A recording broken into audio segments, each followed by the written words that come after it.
Bueno, hermanos, no tomaré mucho tiempo, solo 2 horitas, nada más, solo 2 horas. Entremos, hermanos, en materia.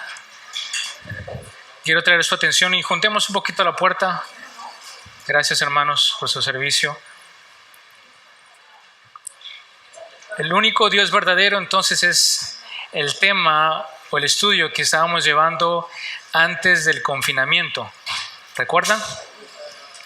Yo creo que el hermano Pepe se va a quedar encerrado, si tal vez le pueden abrir un poquito la puerta. Hijo, dejar la junta, eso, perfecto, gracias. Gracias, mi hermano Lenny. Gracias. Sé que es un poco difícil, hermanos, y la verdad no me quiero alargar. Sobre todo mi propósito hoy, pensando en este estudio y preparándolo, yo hubiese podido simplemente retomar en el punto donde nos quedamos y continuar. ¿Sí o no? Pero el interés no es este, el interés es de que todos nosotros, ustedes que están aquí, podamos entender claramente y que lo tengamos de una manera clara y sencilla este estudio que estamos llevando a cabo, y que de esta manera podamos aprender como hijos de Dios, como nos decía nuestro hermano Cristian al inicio, ¿no? Que todos estamos hechos para alabar a Dios, para aprender de Dios. Entonces, ¿recuerdan, hermanos, la primera parte, la primera lección que estuvimos viendo sobre Dios uno es? ¿Se acuerdan que nuestro hermano Luis fue el que nos trajo aquí en la página número 7 en sus cuadernos? ¿Trajeron sus cuadernos? ¿Sí? ¿Todos tienen sus cuadernos?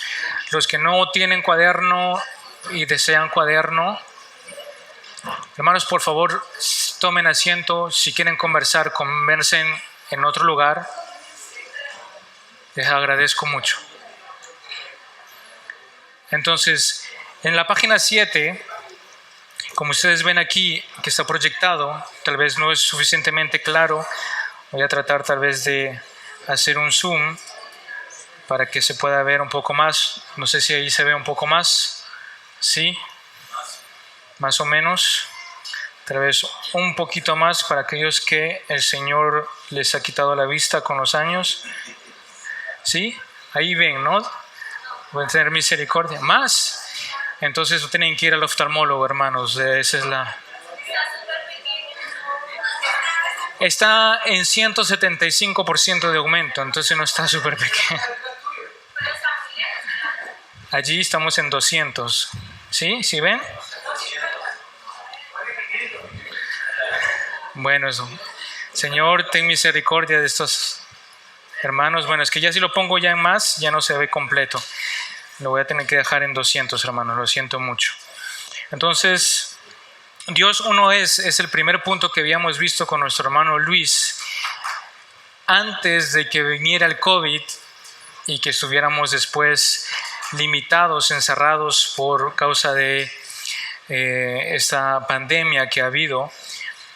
¿Quiénes recuerdan este primer punto que vimos con nuestro hermano Luis? ¿Quiénes recuerdan? ¿Quiénes se recuerdan un poco? ¿Quiénes tienen una pequeña idea sobre lo que se vio con nuestro hermano Luis? Lo quiero hacer de una manera muy dinámica, hermanos. Mi intención no es de que esto sea algo muy serio y formal, sino todo lo contrario. ¿Se recuerdan? Si no, voy a tener que nombrarlos. ¿Recuerdan un poco lo que vimos? ¿Recuerdan el primer punto? Dios uno es. ¿Han abierto sus cuadernos? ¿Qué dice allí? Dios uno es.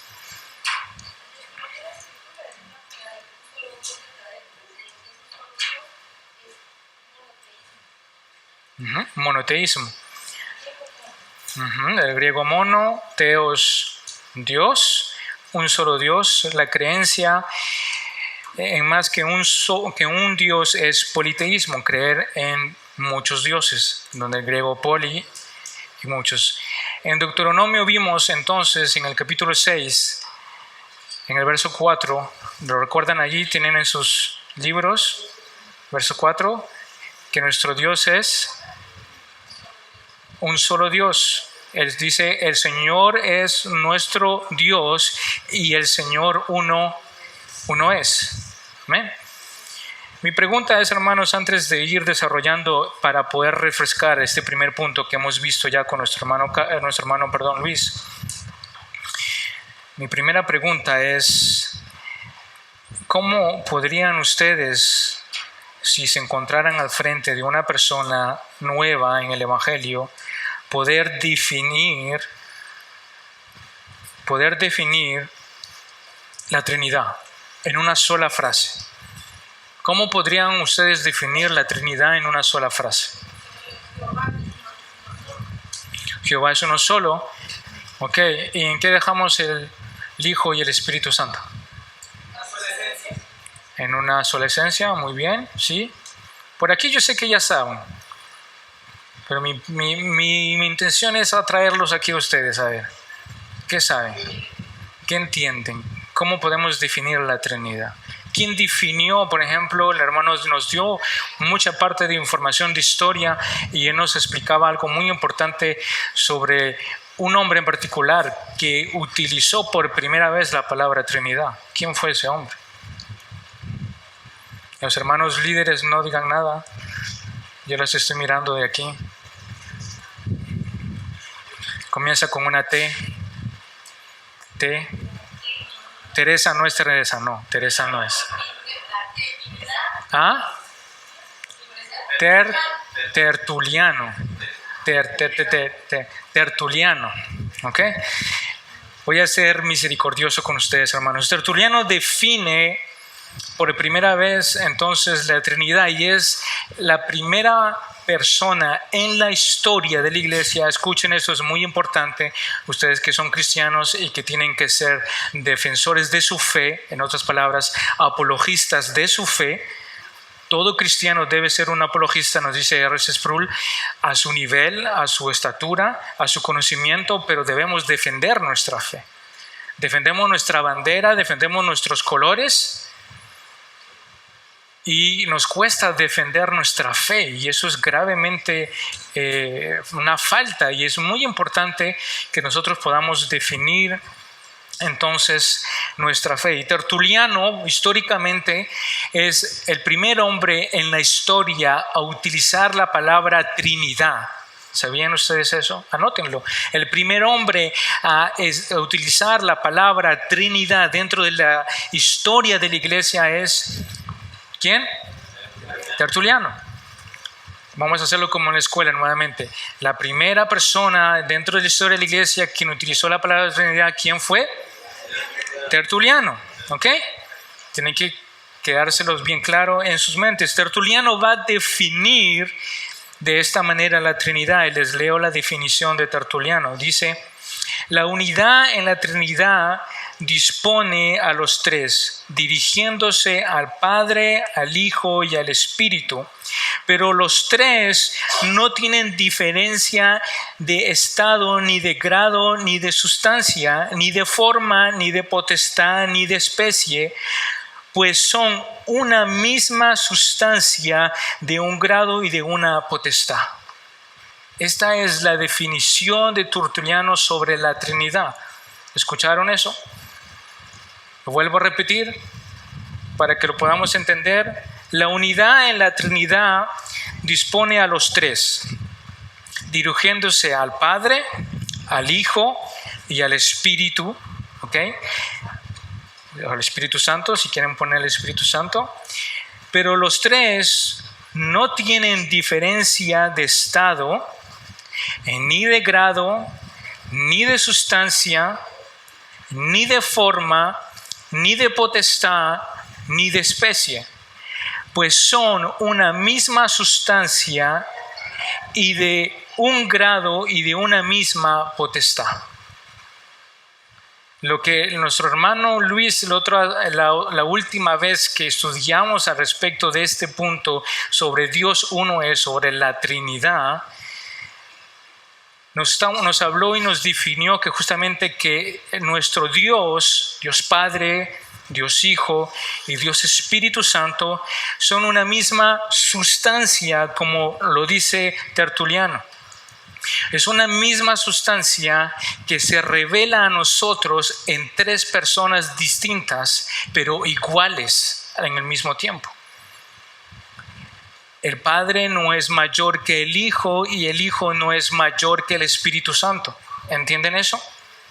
El Padre, el Hijo y el Espíritu Santo, hermanos, son una misma sustancia. Lo único que nosotros para poder entender es de que Dios se revela a nosotros a través de esas tres personas distintas, pero que tienen la misma sustancia, el mismo poder, la misma autoridad. No son menores el uno hacia el otro, sino que son iguales en todo, absolutamente en todo. Recuerdo, tal vez ustedes recordarán también, hermanos, que a veces hemos escuchado, y el hermano también me recuerdo bien su enseñanza, que nos explicaba que muchas veces se comparaba la Trinidad al agua. ¿Recuerdan eso? ¿Han escuchado ese ejemplo alguna vez? ¿No? ¿No lo han escuchado? Sí, el agua es... Exactamente, entonces he estado... Perdón, el lapicero, ¿qué pasó? Se fue, volvió. Cerraremos esto. Entonces es líquido, es sólido y gaseoso, entonces se evapora. Quiero cerrar esto, ya está, perdón, gracias hermano. Descubrí que si aprieto ese botón sale eso, entonces no voy a apretar más ese botón. Es un tic nervioso. Entonces, esa idea o ese ejemplo de que, vuelvo al estudio, de que se compara la Trinidad al agua en su estado líquido, sólido y de vapor que se evapora, entonces muchas veces se ha relacionado a eso. Y últimamente hasta he escuchado que la Trinidad se compara a la electricidad. Hay algunos electricistas tal vez en medio de ustedes. Está el positivo, el negativo y el neutro. Dios el positivo, el Hijo el negativo y el neutro el Espíritu Santo. Haciendo esa comparación de la Trinidad con la electricidad. Pero entendamos bien que esos ejemplos pueden traer confusión al entender realmente la esencia de Dios, que se está revelando a nosotros a través de diferentes personas, pero que no tienen otra esencia diferente, otra manera, no es sólida, no es líquida, no es positiva, ni negativa, ni neutral. Es una misma esencia, solamente que se revela a nosotros en tres personas distintas. Amén. Seguramente ustedes habrán anotado aquí en su estudio, entonces Dios uno es, y vamos avanzando aquí. No sé si voy a poder escribir. No creo que me deje escribir aquí esto. No sé si, bueno, no me deja escribir, dejaremoslo así. Aquí entonces en este punto, lo más normal sería que ustedes pongan: el Señor es nuestro Dios, el Señor uno es. ¿Ok? ¿Lo tienen? ¿Lo han anotado? ¿Sí? ¿Lo han anotado o no? En el primer punto, dice Deuteronomio capítulo 6, verso 4. ¿Lo ven allí? Entonces, si leemos ese pasaje de Deuteronomio, porque si me tengo que parar sobre cada versículo que vamos a leer, hermanos, este estudio va a durar una eternidad. Deuteronomio 6, verso 4, nos explica o nos muestra que el Señor nuestro Dios, el Señor uno es. ¿Lo tienen? Entonces allí en ese espacio que ustedes tienen en sus libros, en su cuaderno, es lo que ustedes tienen que rellenar, como en la escuelita, con el lapicero. ¿Ya? Y vamos avanzando. La nota importante es sobre la palabra que aquí recordarles un poco lo que hace énfasis nuestro hermano Paul Washer sobre este estudio, donde dice: es importante entender que la palabra uno proviene de la palabra griega echad, que se refiere a una unidad más que a una persona, a una unidad Significa que Dios se revela a nosotros a través de esa unidad, pero en tres personas que son distintas, pero que tienen la misma esencia. Y es por eso que nos da también el ejemplo de Génesis. Ahí sigan en sus cuadernos. Génesis 2, verso 24 dice: y serán, dice, el hombre y la mujer una sola carne, una unidad, como comentaba en la prédica que tuve la oportunidad de compartir con ustedes, de esa unión entre un hombre y una mujer que se hace uno solo, un mundo, una nueva creación. Esdras lo confirma ahí en el capítulo 3, en el verso 1, y rápidamente sigamos viendo. Entonces, para terminar aquí la nota, dice lo importante: cuando aprendamos que el único Dios verdadero existe como una Trinidad, el Padre, el Hijo y el Espíritu Santo, debemos nosotros tener claro esto. Por eso les decía, ¿cómo podemos usted y yo definir la Trinidad? ¿Cómo podemos enseñarle a una persona que viene por primera vez a la iglesia, o que ustedes comparten en sus casas, en su trabajo, en el lugar donde ustedes se encuentran, definir la Trinidad? Es una misma esencia. Repita conmigo, es una misma esencia, ¿okay? Que se revela a nosotros, a través de tres personas distintas. ¿Ok? Entonces, avanzamos rápidamente. Entonces, normalmente ustedes, como buenos alumnos, habrán tenido que leer Deuteronomio capítulo 4, verso 39, ¿no es cierto? Lo han leído, ¿no? ¿Han llenado esa parte del cuaderno? ¿Lo han abierto durante el año de confinamiento que tuvieron? ¿No? ¿Le han sacado el polvo, aunque sea, antes de traerlo? ¿No? Hermanos, entonces estamos aquí, Deuteronomio 4:39. ¿Quién lo puede leer rápidamente? Avancemos a ver rápido. Deuteronomio 4:39.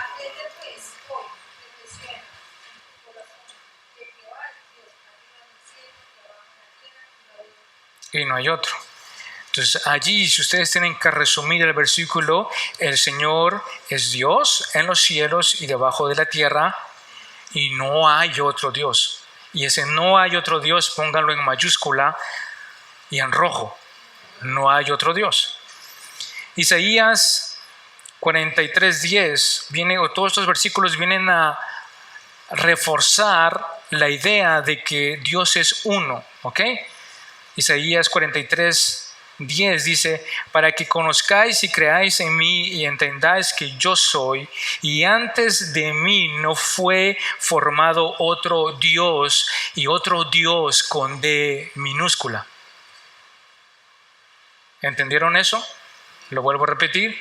Isaías, aquí el Señor nos está hablando de que antes de Él no existía nada ni nadie, y que no había sido formado ninguna otra idea o ningún otro Dios con D minúscula, porque fuera de Él en realidad no hay otro Dios. Los dioses que los hombres se han hecho se lo hacen en base a sus ideas, en base a su imagen. Amén. Isaías 45, verso 18 dice que Él creó todo, yo soy el Señor y no hay ningún otro, nuevamente afirmando la idea de que hay un solo Dios. Amén. Voy a tratar de avanzar rápido, hermanos, para poder entrar un poco más en materia. Es recordar, refrescarles lo que ya hemos visto. Entonces, Éxodo, que ven ustedes en la página 8, Éxodo 20, verso 3 y 6, dice: no tendrás otros dioses con D minúscula. Aquí en el Antiguo Testamento, Dios mismo hablándole a su pueblo: no tendrás otros dioses con D minúscula, nuevamente haciendo referencia a ideas de dioses que ellos se podían hacer, porque yo, el Señor tu Dios, soy un Dios, ¿qué dice? Celoso. Un Dios celoso. Y Dios no permite la idea o la perspectiva, hermanos, en la mente de cada uno de nosotros, de que nosotros lleguemos a creer de que existe otro Dios fuera de Él. ¿Entienden esto, hermanos? ¿Han escuchado lo que acabo de decir? Es importante, hermanos, que veamos cómo Dios piensa y nos revela sus pensamientos a través de su palabra. La intención es de que nosotros podamos ver a la luz de estos versículos de que Dios quiere que tú y yo, mis hermanos, entendamos de que solamente existe un Dios y no existe otro Dios. Y lo hace de muchas maneras para que tú y yo podamos entenderlo. Marcos, en el Evangelio, en el Nuevo Testamento, Marcos 12, que ahí tienen en sus casas 28 y 30, dice, el mandamiento más importante, dice, el Señor uno es, y amarás al Señor, dice, ¿con qué? Con todo tu corazón, con toda tu alma, con toda tu mente y con todas tus fuerzas. Esto, hermanos, nos está nuevamente llevando a que tú y yo entendamos de que no existe otro Dios, y lo que Dios está exigiendo de ti y de mí es de que entendamos que debemos llevar esa idea a tu cabeza, a tu entendimiento, y que lo hagas una realidad. No existe otro Dios fuera de Él. Y que Él quiere, dice que el mandamiento más importante es que ames a ese Señor, a ese único Dios. ¿Con qué? Con todo tu corazón, con toda tu alma, con toda tu mente, con todas tus fuerzas. La insistencia que estamos viendo en estos versículos es para que usted y yo entendamos, hermanos, la importancia de la Trinidad y de lo que Dios quiere que veamos. R.C. Sproul define prácticamente de la misma manera como lo define Tertuliano la Trinidad. Él dice de esta manera: Dios es una esencia en tres personas. Una definición clara, sencilla y corta que ustedes pueden llevarse. Dios es una esencia y en tres personas. R.C. Sproul. De paso, les invito a que puedan conseguir libros sobre R.C. Sproul que de verdad son muy, muy buenos. Aquí vemos entonces, Dios es una Trinidad. La palabra Trinidad proviene de la palabra latín trinitas, que significa tres en uno. Las Escrituras afirman que el único Dios verdadero existe como una Trinidad: el Padre, el Hijo y el Espíritu Santo. Ellos son tres personas distintas que son distinguidas el uno del otro y a la vez comparten la misma naturaleza o esencia divina y se relacionan el uno con el otro en un compañerismo inquebrantable. Esa es la definición que tal vez más completa deberíamos usted y yo tener sobre la Trinidad. Amén. Amén. ¿Están aquí? No se duerman. Es importante saber entonces que la palabra Trinidad no se encuentra en la Biblia, hermanos. ¿Sabían ustedes eso? ¿Sabían que la palabra Trinidad no está escrita en la Biblia? No aparece en la Biblia. Si ustedes leen su Biblia desde Génesis a Apocalipsis, no encontrarán la palabra Trinidad adentro de la Biblia. Mi pregunta es a ustedes: ¿por qué hablamos entonces de la Trinidad?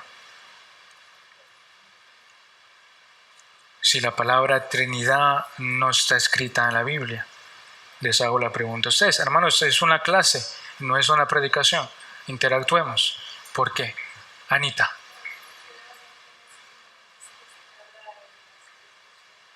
¿Sí? Exactamente, muy bien. Wow, una jovencita enseñándoles a unos viejos que están aquí sentados, que deberían ya tener largo por entender el Evangelio. Exactamente. Cuando dice hagamos, ¿a quién? Sí. Hay una frase clave, dice hagamos al hombre a nuestra imagen y semejanza. A nuestra imagen y semejanza. La unidad en una pluralidad de tres personas. La unidad del Dios Padre, del Hijo y del Espíritu Santo en una sola misma esencia en el momento de la creación. ¿Entienden eso? ¿Sí? ¿Está claro? ¿Podemos seguir? ¿Podemos avanzar? Entonces, como cristianos confesamos, dice ahí en el punto número 1 que ustedes tienen allí, como cristianos confesamos abiertamente que la Trinidad es un misterio inalcanzable para el entendimiento humano, pero todavía no podemos negar la Trinidad, porque esta es clara en una enseñanza en medio de las Escrituras. La misma Biblia que declara que Dios es uno también se refiere a 3 diferentes personas como Dios. Y normalmente ustedes, que son excelentes alumnos, han tenido que haber leído todos los pasajes bíblicos del punto A, del punto B y del punto C, y llenar esa parte donde dice cómo se llama al Padre en 1 Corintios capítulo 8, verso 6. Dios y Padre. Muy bien. El segundo punto, en punto B, dice cómo se llama el Hijo en las siguientes escrituras. En Juan 1:1. ¿El verbo era qué? El verbo era Dios. Muy bien. Seguimos. A ver, ¿quién dice? Y después lo que sigue. Señor mío y Dios mío. Entonces ustedes van llenando. Después, ¿qué sigue? ¿El cual?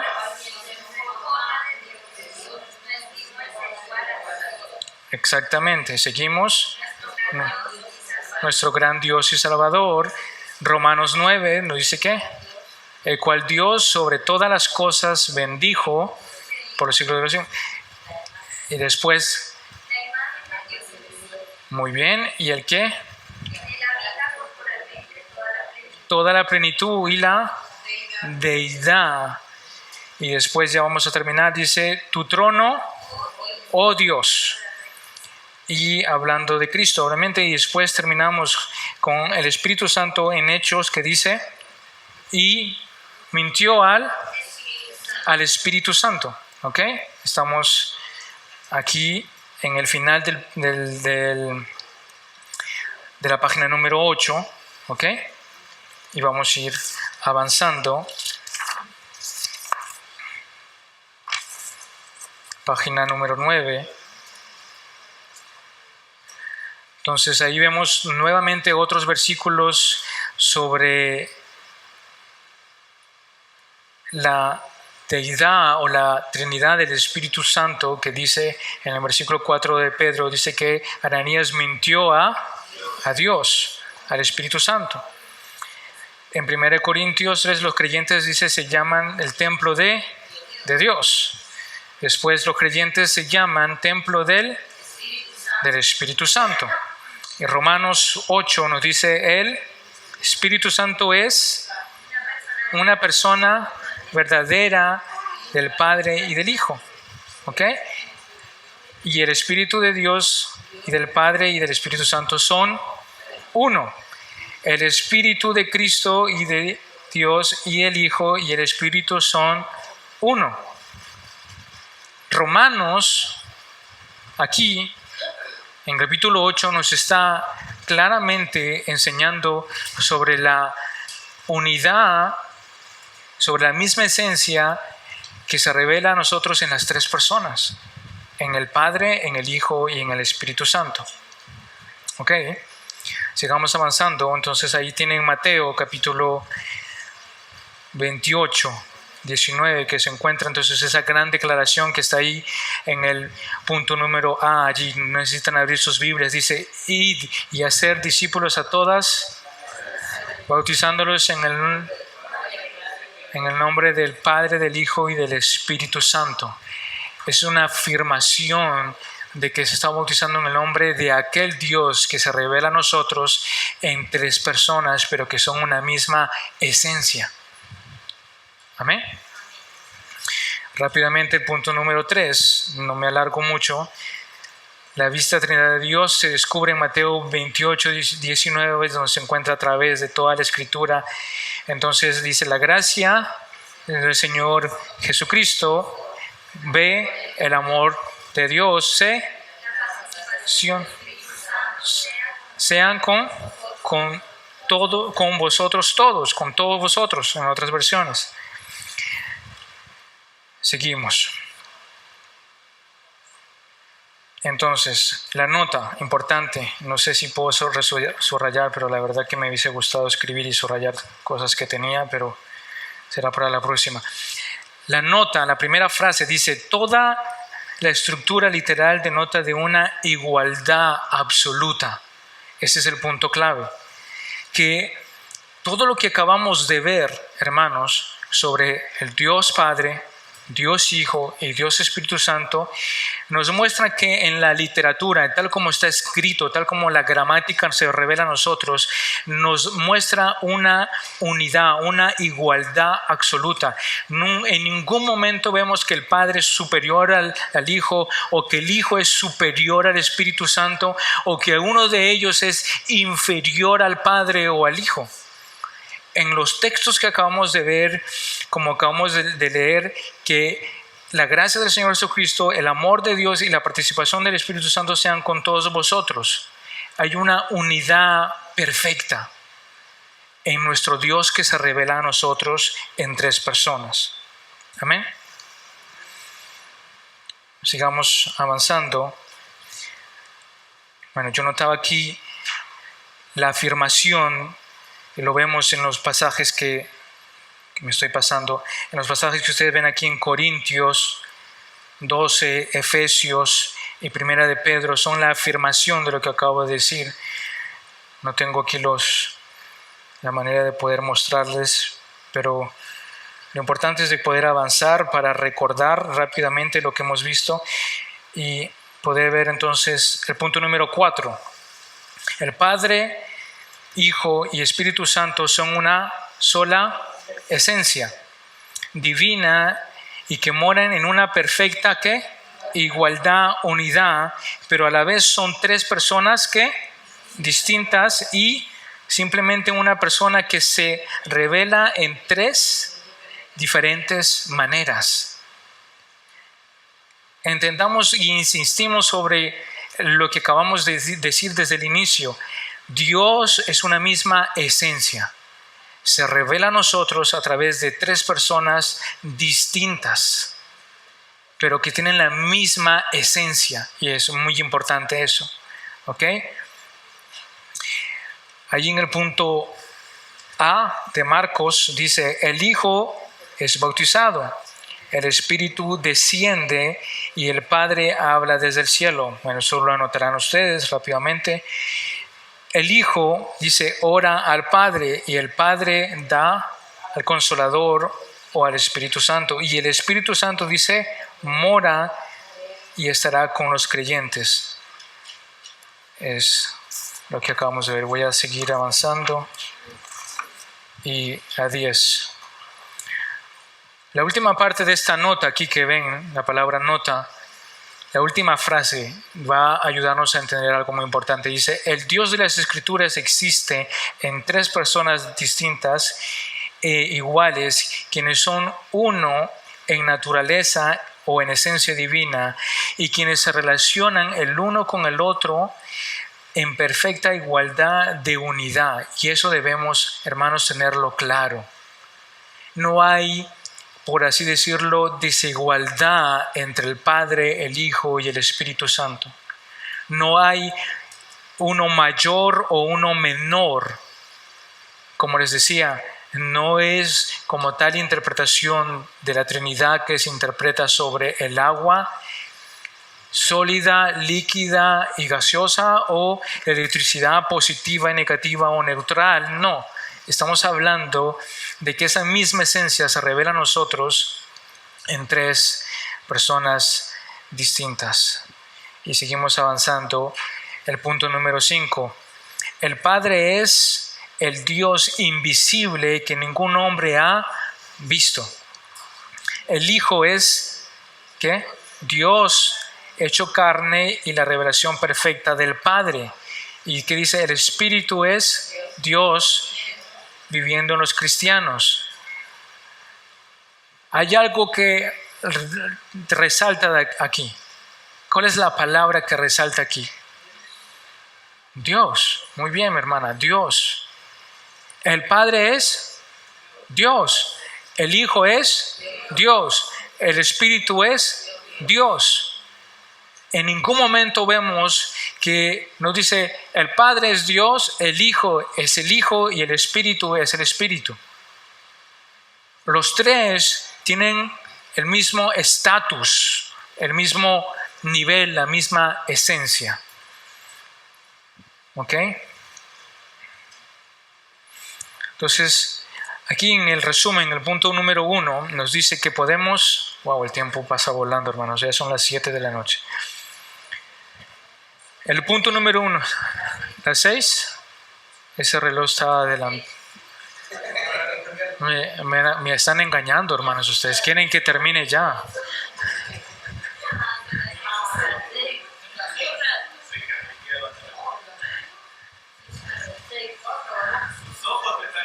Mis ojos. Entonces, el punto número 1 en el resumen, volvamos, dice, Dios es uno y no hay 3 diferentes dioses en la Trinidad. Esta herejía llamada triteísmo. Entonces, podemos caer en esta herejía, esta falsa doctrina del triteísmo o del politeísmo. ¿Sabían ustedes que muchos musulmanes o los musulmanes nos critican justamente porque nosotros creemos en un Dios que se revela en 3 personas? Sí, mi hermano. Sí. Sí, entre comillas.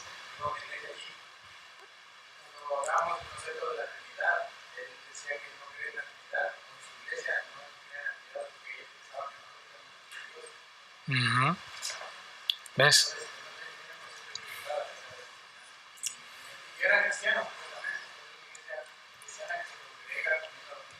Wow. Triteísmo. Claro. Triteísmo o politeísmo, que son muy parecidos. Entonces, Dios es 3, nos dice el punto número 2. Hay un Dios que existe en 3 personas, el Padre, el Hijo y el Espíritu Santo. ¿Ok? Entonces es también muy importante, como nos decían nuestros hermanos, de entender esto, porque como yo les hacía la pregunta, muchos o los musulmanes en general nos critican a nosotros por el hecho que creemos en el Dios Padre, en el Hijo y en el Espíritu Santo. Cuando ellos dicen nosotros creemos en Alá, Alá es nuestro Dios. Pero ellos nos dicen Alá y el Hijo de Alá y el Espíritu de Alá. Mohamed es el profeta de ellos, el profeta principal de ellos. El profeta en el cual ellos se basan históricamente para seguir los pasos de la religión musulmana. Les invito a que puedan leer, hay un pequeño resumen, lo compartiré, sobre la religión musulmana y las creencias que ellos tienen y cómo Mohamed se llenó de la cultura en la que él vivía, porque Mohamed era un nómada. Mohamed vivía en el desierto, él no tenía tierra, no tenía casa, era un hombre rico, sí, por sus animales y sus ganados, pero no era un hombre que tenía un lugar fijo. Y sus viajes y la cultura en la que él se encontraba lo llevó a llenarse de tanta información y de hacer una mezcla en sus creencias, donde allí él comienza a escribir el Corán, inspirado según ellos por Alá, para poder escribir en lo que ellos creen. Pero cuando se dan cuenta y cuando leen el Corán, se dan cuenta de que es una mezcla del judaísmo, del cristianismo y de los pensamientos de Mohamed. En otras palabras, humanismo. Exactamente, y le dan más énfasis a las palabras del profeta que a las mismas palabras de Dios, por así decirlo. En el Corán está escrito que todo fue creado por la palabra de Dios y que la palabra de Dios es Jesús. Imagínense que en el Corán está escrito lo que acabo de decir, es algo muy fuerte, muy importante. El Corán afirma que todo lo que fue creado, la creación fue creada por la palabra de Dios y que la palabra de Dios, en otras palabras, el verbo encarnado, como nosotros creemos en Juan, es Cristo. Mi pregunta es, si ellos leen esa parte, debería surgir un gran punto de interrogación. Si Cristo es el creador de todas las cosas, ¿en quién debo creer? ¿En Cristo o en el profeta Mohammed o en Alá? Por lo menos yo me haría la pregunta. Y cierro el paréntesis allí para que ustedes lo puedan estudiar en sus casas. Sí, mi hermano. Exactamente. Consideran a Jesús como un profeta dentro de su religión. Ellos no lo consideran como hijo de Dios, lo consideran como un profeta, como consideran a Moisés como un profeta. Ellos tienen a Moisés y a muchos de los profetas que nosotros tenemos en el Antiguo Testamento, ellos los tienen en el Corán. Por eso les digo que es una mezcla de la religión judía, del Pentateuco, del cristianismo y del humanismo o de las ideas de Mohammed. Sí, hermano. Pero se habla más de Jesús en el Corán que de Mohammed. ¿Sabían? Sí, mi hermano. No nos desviemos. Yo sé que es un tema que nos gusta, pero no nos desviamos. ¿Okay? El punto número 6 nos dice, para resumir y avanzar, las Escrituras afirman dos verdades importantes. Dios es uno y Dios es tres. ¿Lo ven allí en sus cuadernos? En el punto número 6, en el resumen. Eso apúntenlo, subrayenlo, pónganlo en grande. Las Escrituras afirman dos verdades importantes. Que Dios es uno, hermanos. Dios es uno. ¿Ok? Ténganlo, métanselo en la cabeza como sea. Dios es uno. Y Dios es tres, aunque sea difícil para nosotros entender en nuestro intelecto. ¿Ok? El punto número 7. El misterio de la Trinidad no es una razón para negarla. No es, hermanos, porque es difícil para nosotros entender la Trinidad que debemos negar la Trinidad. Algunos dicen que no pueden entender algo que ellos no llegan a su conocimiento, algo que no pueden ver, que no pueden explicar. Es como, diríamos, usted y yo respiramos. ¿Ustedes respiran? Hey, ¿ustedes respiran? ¿Sí? ¿Ven el oxígeno? ¿Lo tocan el oxígeno? Explíquenme cómo ustedes, como seres humanos, pueden vivir por medio de algo que ustedes no ven y que no tocan.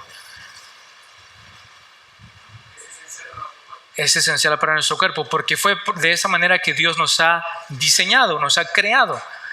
Y tal vez no podemos tampoco definir o entender esta idea de que cómo tú y yo, hermanos, podemos vivir a través del oxígeno que es botado por los árboles que se encuentran allá afuera, y que ese aire que tú no ves y que yo no veo y que yo no puedo tocar, que yo no puedo agarrar, pero entra por mis narices y entra en mis pulmones, y ese mismo aire entra en la sangre que está en mis venas y hace latir mi corazón, y por lo tanto puedo vivir. Pero no puedes ni tú ni yo entenderlo de una manera clara y sencilla y poder explicarlo. Pero por lo tanto, ¿podemos negar que el oxígeno existe? No podemos negarlo. ¿Ok? De la misma manera, no es porque no podemos entender en nuestro intelecto, por eso doy este ejemplo, que no podemos entender a través de la Trinidad claramente como quisiéramos, que por lo tanto debemos negar la existencia de ella. La Trinidad existe, como dice aquí el punto que hemos dicho, Dios es uno y Dios es tres. Amén. Aquí en el punto número 7 dice, no creemos porque podemos entenderlo todo perfectamente, sino creemos porque es la verdad, es el testimonio de las Escrituras. Ahí en el punto número 7, al final, la última frase. Es el testimonio de las Escrituras. Y nuevamente que les doy otro ejemplo. Hemos recibido a Cristo en nuestro corazón, somos cristianos. Amén. Bueno, no quiero asustar a nadie, pero allí hay un animalito.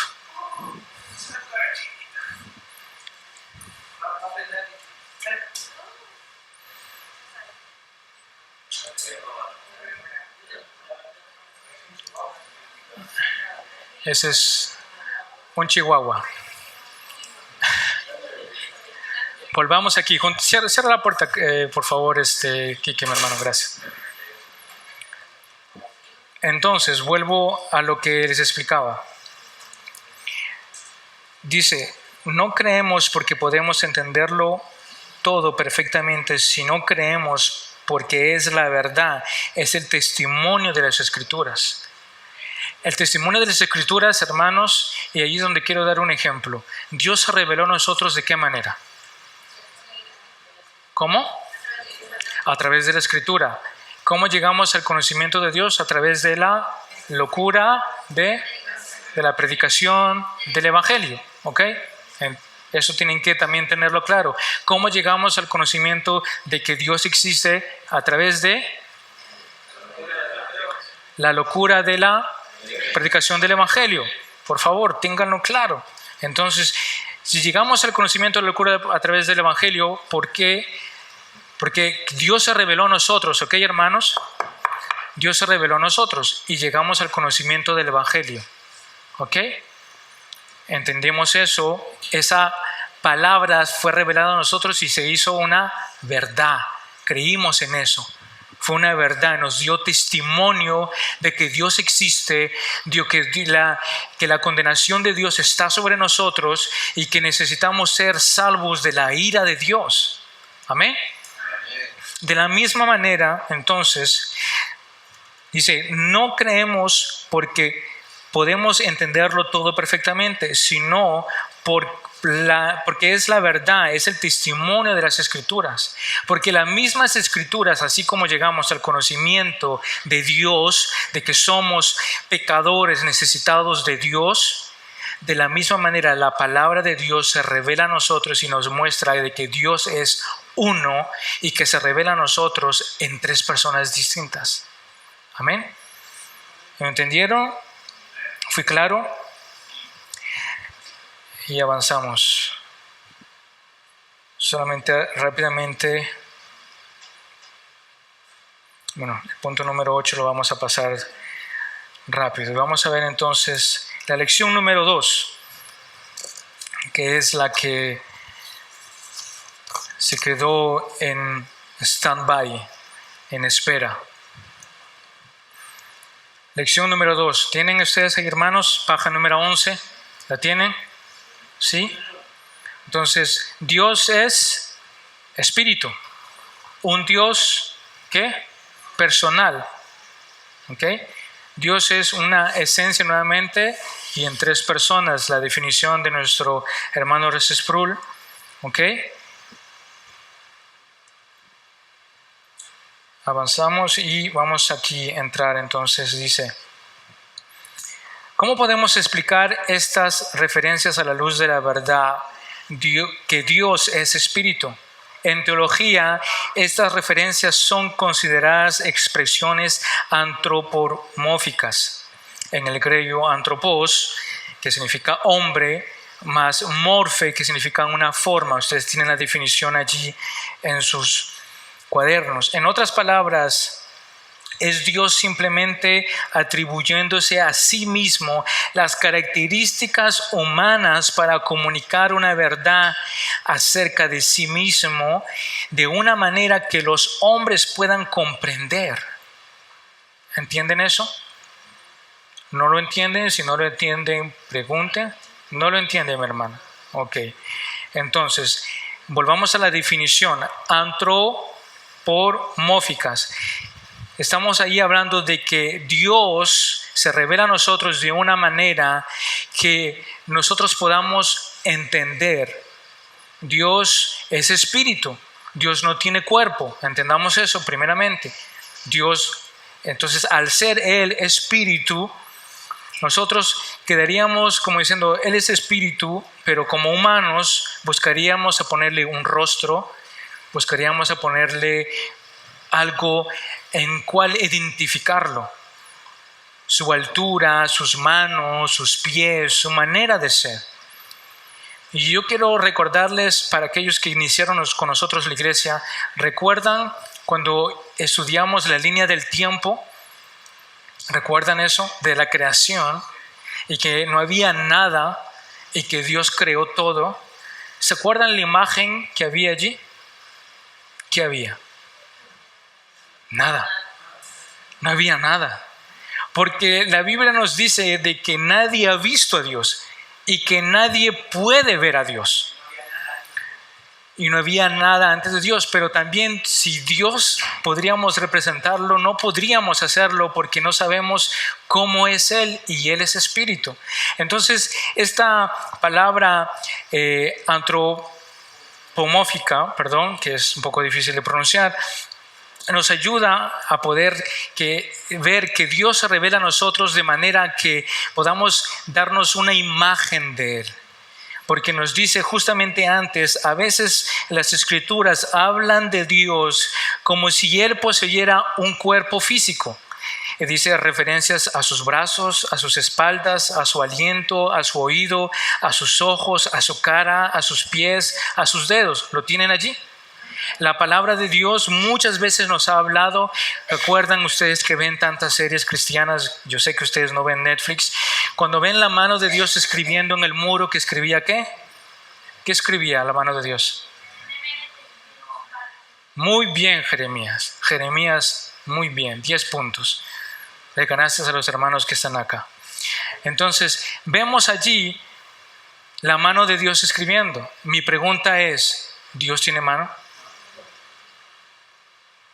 Ven, hermanos, cómo entonces esta palabra nos quiere decir de que Dios se revela a nosotros dándonos forma de un hombre física, con ojos, con sus espaldas. Nos dice que Moisés vio ¿qué?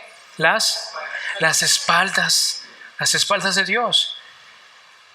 Nuevamente, todas esas ideas de su cara, de su ojo, de sus pies, de sus dedos, es para que nosotros podamos relacionarnos con Él y podamos tener una idea de cómo Dios se revela a nosotros sin decirnos yo soy de tal manera, yo soy de 2 metros por 120 kilos y tengo el cabello negro, ojos marrones. No, porque si no, hace rato ya tuviéramos una imagen de Dios hecha a como a nosotros nos parece. Pero no es así. Lo que Dios nos está haciendo es que Él se está revelando a nosotros de una manera que lleguemos a entender humanamente, tú y yo lo podamos entender, visualizar lo que Él hace, lo que Él nos está diciendo, como todos los textos que ustedes ven allí abajo en este primer punto, de Éxodo 19, Ruth, Salmos, todos estos textos, ¿saben de qué hablan? De una sola misma cosa. Hablan de que estamos bajo las alas de Dios, cuidados bajo las sombras de Él. La pregunta es, si Dios es espíritu, ¿Dios tiene alas? Nuevamente, es una imagen, es un simbolismo, es una manera para que tú y yo, mi hermanos, podamos entender del cuidado y de la protección de Dios sobre nosotros. Porque de qué manera podríamos nosotros entender ese cuidado que vemos aquí en Éxodo, en Ruth y en Salmo y en todos los pasajes que están aquí escritos. ¿Cómo humanamente tú y yo pudiéramos entender si Dios nos hablara en su lenguaje claramente y espiritual? Diciéndoles, yo soy espíritu y mi espíritu está con ustedes. Dice, ¿y dónde está? Pero al decirnos a nosotros, yo los cuido y ustedes están bajo mis alas, bajo mi cuidado, entonces nosotros proyectamos esa imagen como un simbolismo de que estamos cuidados bajo las alas de nuestro Dios. ¿Entienden eso? Eso es entonces el antropomorfismo. Punto número 1. Dice, ¿cómo describen las escrituras a Dios? En el verso 24 y de Juan 4 dice que Dios es espíritu. Según las Escrituras, entonces, ¿cómo debemos vivir? Dice, debemos vivir a la luz de la verdad de que Dios es espíritu. ¿Cómo debemos vivir? En base a lo que nos dice allí Juan 4:24. Ok, debemos entonces en espíritu y en verdad. Debemos entonces, dice, adorar a Dios sinceramente en espíritu y en verdad.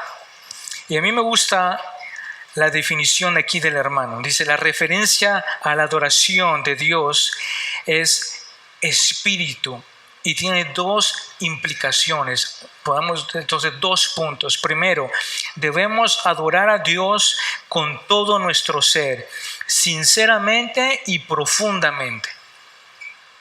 Cuando estamos hablando, cuando dice que tú y yo debemos adorar a Dios en espíritu y en verdad, vamos a definir la palabra espíritu. Aquí el hermano lo está definiendo, está diciendo que debemos entonces adorar a Dios con todo nuestro ser, sinceramente y profundamente. Esa debe ser nuestro momento de adoración, nuestra expresión en el momento de adorar a Dios. Eso implica, hermanos, que todo lo que hacemos tenemos que hacerlo con todo nuestro corazón, con toda nuestra mente, con todas nuestras fuerzas, con una total sinceridad y profunda. Yo no sé si tal vez ustedes ya tienen alas ya ustedes, pero cuando adoran al Señor o cuando alaban al Señor, no se recuerdan tal vez, es que mañana tengo que hacer tal cosa. Es que me acordé de que tengo una cita en la Seguridad Social. Justo me duele la espalda ahorita. O tengo sed. O estoy cansado. Me duele la cabeza. A ustedes no les pasa, seguro. Ustedes ya están en el espíritu. ¿Qué sucede allí? Lo que aquí el hermano nos está diciendo es que debemos en ese tiempo completamente entonces acercarnos a nuestro Dios con todo nuestro ser. ¿Qué es todo nuestro ser? Solamente mi cuerpo físico aquí presente y mi mente está en Perú, en Colombia, en Ecuador, en Bolivia. Mis pensamientos están en mis deudas, en mis fracasos, en mis problemas, en mis hijos. Dice todo tu ser. Significa que todo lo que tú y yo somos está en ese momento en la presencia de Dios y venimos sinceramente, en otras palabras, tal como tú y yo somos y estamos, en la condición en la que tú y yo nos encontramos. No fingiendo, no mintiendo, no engañándonos a nosotros mismos, sino entendiendo con una grande sinceridad y profundidad que estamos delante de un Dios que es santo y que todo lo sabe y que todo lo ve. La segunda definición de la palabra espíritu dice, debemos adorar a Dios con el poder del Espíritu Santo y bajo su dirección. Adorar a Dios bajo el poder del Espíritu Santo y bajo su dirección. Esto implica, hermanos, una pequeña paréntesis. Yo ponía aquí que la inspiración de todas nuestras canciones, de nuestros cánticos, deben ser llevados por el Espíritu Santo. Si decimos acá la definición que dice que adorar a Dios debe ser por el poder del Espíritu Santo y bajo su dirección. El poder del Espíritu Santo. Mi pregunta es, ¿el Espíritu Santo reposa sobre quién? Ya lo hemos visto en el resumen. ¿Sobre quién? Sobre los creyentes. Muy bien, mi hermana. Sobre los creyentes. Y dice, bajo su dirección. ¿Y cuál es la dirección que tú y yo tenemos? No se peleen, cada uno su turno. La palabra del Señor. Esto implica, hermanos, que toda inspiración de toda canción, de todo cántico, de todo himno, de todo lo que tú vamos a cantar, debe ser inspirado por el Espíritu Santo y bajo la dirección de la palabra de Dios. En otras palabras, el texto que tú cantas tiene que ser bíblico. La canción que tú cantas debe ser bíblica. Abro una paréntesis, hermanos. Yo recuerdo hace mucho tiempo atrás, no voy a dar el nombre de la iglesia, donde literalmente, y esto puede tal vez causar risa o algo gracioso en medio de ustedes, pero recuerdo muy claramente en una iglesia aquí en París, que ustedes conocen esta famosa canción La Macarena. ¿Conocen La Macarena? Hubo un famoso cantante cristiano, no voy a decir el nombre por ética, donde él agarró esa canción por completo, la melodía completa, y puso una letra sobre esa canción supuestamente cristiana. Y la cantaban en la iglesia. Y todos, solamente les faltaba que hicieran los pasitos. Los pasitos no lo voy a hacer para que no se rían. Allí, entonces, hermanos, quedamos con una definición completamente diferente a lo que vemos hoy en día en el mundo.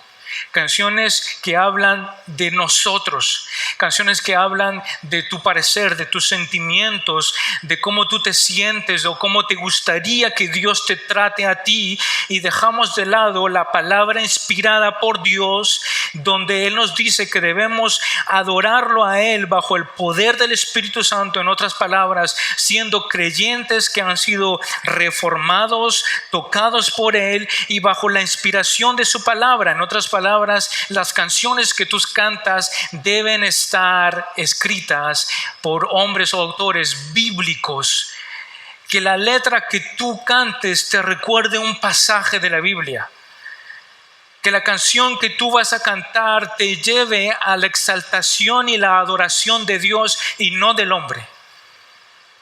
Porque si la canción exalta al hombre y su grandeza, su egoísmo, su necesidad, su pérdida, entonces Dios no es el centro de esa canción. Y perdemos completamente el sentido. Avancemos. La palabra verdad. La referencia a la adoración en verdad también tiene dos implicaciones. Debemos adorar a Dios sinceramente y con integridad. Sinceramente y con integridad. ¿Cómo podemos adorar a Dios sinceramente o siendo sinceros y con integridad? Sí. Hace referencia a nuestra vida, a nuestra forma de vivir, porque no vale solamente como poner adoraciones en la casa o venir aquí y cantar las adoraciones si vivimos una vida que es contraria a los mandamientos y a la palabra de Dios. Amén. Amén, muy bien. Yo siempre he dicho esto: la mejor alabanza que tú puedas, hermanos, mostrar o cantar es tu propia vida. Es tu propia vida. Porque tú puedes poner las mejores canciones en YouTube y tú puedes poner los mejores cantantes, las mejores canciones, pero si tú, como dice la hermana, eres un torcido, entonces de nada sirve que cantes de las 6 de la tarde cuando llegas a tu casa hasta las 8 de la noche, alabanzas al Señor, pero en tu casa, en tu trabajo, con tus amigos estás poniendo ahí la radio, escuchando salsa, escuchando reggaetón, escuchando lo que tú quieras. No quiero ofender a nadie, pero es lo que considero, es que tu vida tiene que reflejar lo que tú eres realmente. Punto número 2, debemos adorar a Dios según la verdad y de acuerdo con la voluntad de Dios revelada en las Escrituras. Nuevamente haciendo énfasis, según lo que Él nos dice, que debemos adorar a Dios según a lo que las Escrituras dicen de Él. ¿Qué dicen las Escrituras de Dios? Dios es santo, 3 veces santo. Dios es soberano. Él es el Rey de gloria. ¿Se dan cuenta que los textos que nosotros debemos enfatizar es sobre la canción? No es sobre lo que tú piensas o lo que a ti te gusta, sino sobre lo que Dios acaba de decir.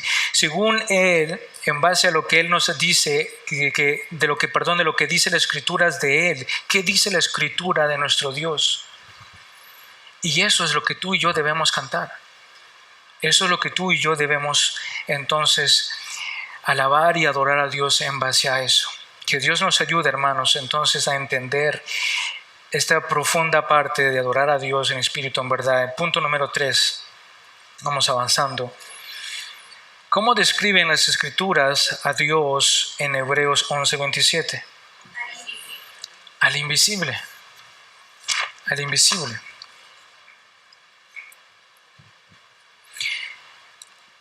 Aquí en las notas, en la página número 12, en la última parte, ustedes pueden ver, dice a partir de la palabra representaciones.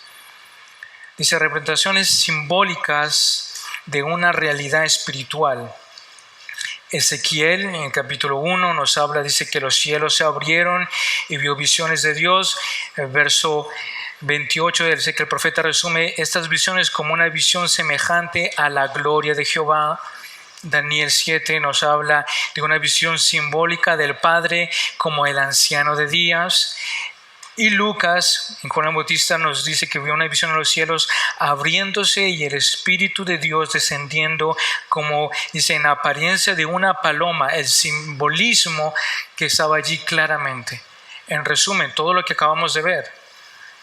Dios es espíritu, se revela a nosotros de manera simbólica para que tú y yo lo podamos entender. De la misma manera que se reveló a Ezequiel, que se reveló a Daniel y que se revela a Juan el Bautista.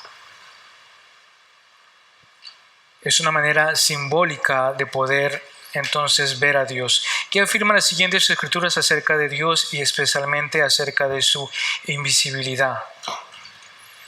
¿Qué afirma la palabra de Dios en 1 Timoteo 1:17?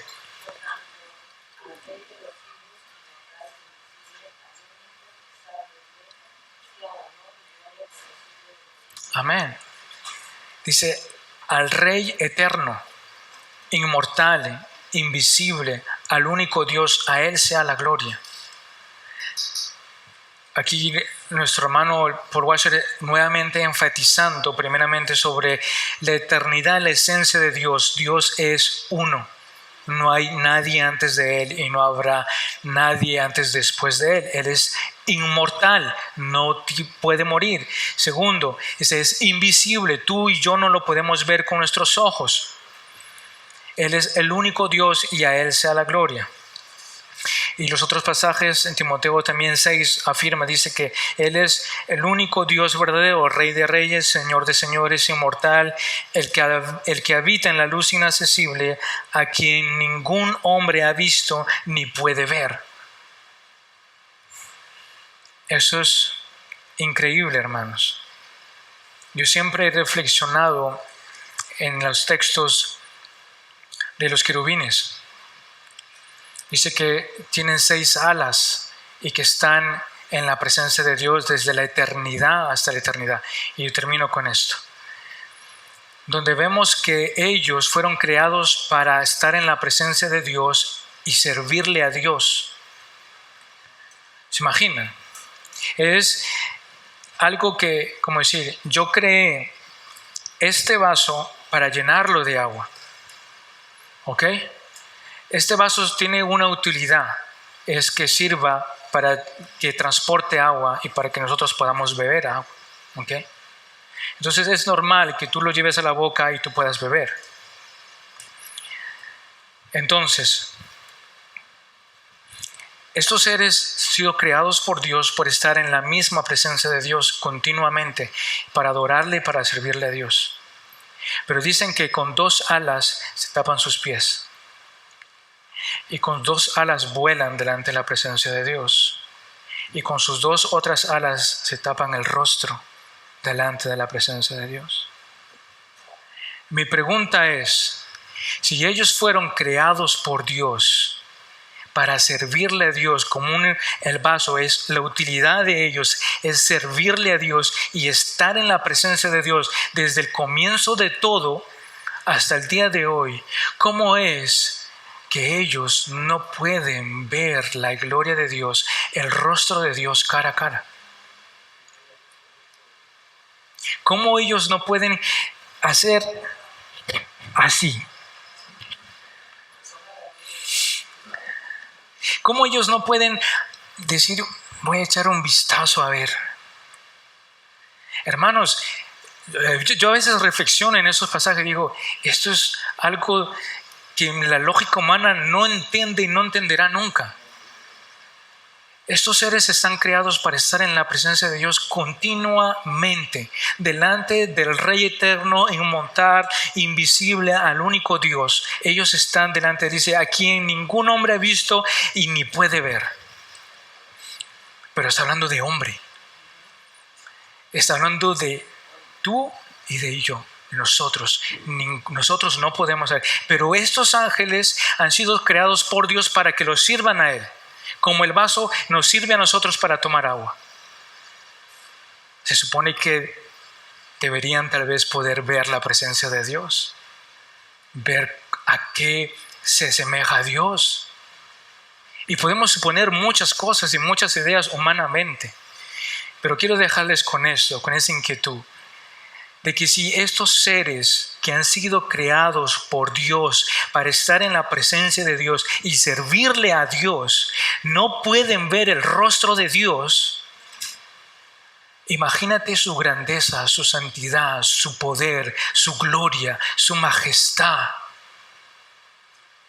Y estos seres, hermanos, no hay pecado en ellos. Son perfectos, son hechos a la imagen de Dios.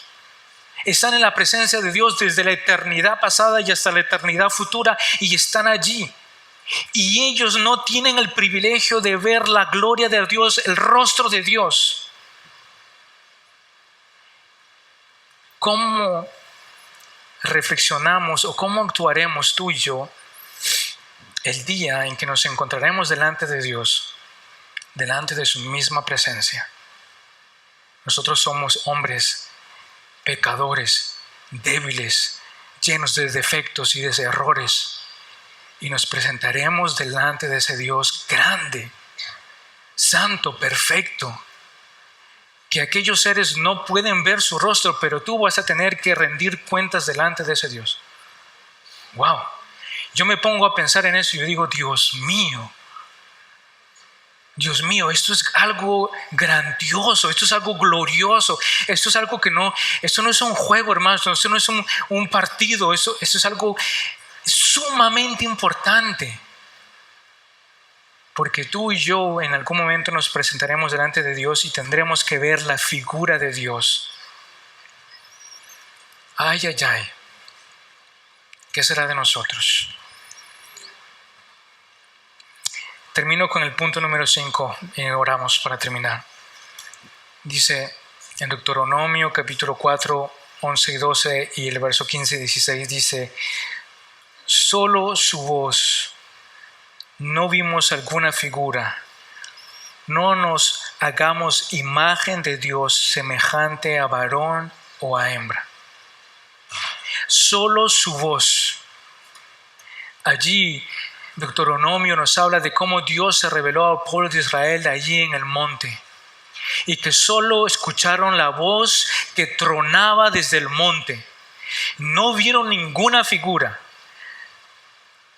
no vieron ninguna imagen. Dice, porque no quiero que se hagan una imagen de Dios semejante a hombre o a hembra, que no se hagan una imagen de mí, porque ustedes no se imaginan cómo soy yo. No se imaginan la grandeza y el poder y la gloria de Dios. Eso es lo que yo quiero llevarlos a que ustedes puedan visualizar. Hermanos, Dios es tan, pero tan grande. Hermanos, que aquí dice que no puede haber figura de Él. No nos podemos imaginar a qué se parece Dios en realidad. Porque aún esos seres que fueron creados por Dios, ellos mismos no ven su rostro, no pueden ver la presencia de Dios. Oremos. Señor, gracias por tu palabra, por la enseñanza, Señor, que acabamos de compartir. Ayúdanos a seguir estudiando sobre tu persona, sobre la invisibilidad, sobre la inmortalidad, sobre, Señor, que eres el único Dios verdadero, inaccesible, que nadie, Señor, puede verte ni podrá verte, que no hay imagen, Señor, que los hombres nos podamos hacer de ti. Señor, tu grandeza, tu gloria, tu santidad, tu poder, Señor, no llegan ni siquiera, Señor, a un poquito, Señor, del conocimiento de nosotros, dentro de nosotros, de quién tú eres en realidad. Señor, ayúdanos a vivir en base a lo que acabamos de estudiar, de que podamos, Señor, ser adoradores en espíritu y en verdad. Que nuestras vidas sean un ejemplo, Señor, de adoración, de gratitud, de la obra que tú has hecho en nosotros, Señor. Gracias te doy. Amén y amén. Hermanos.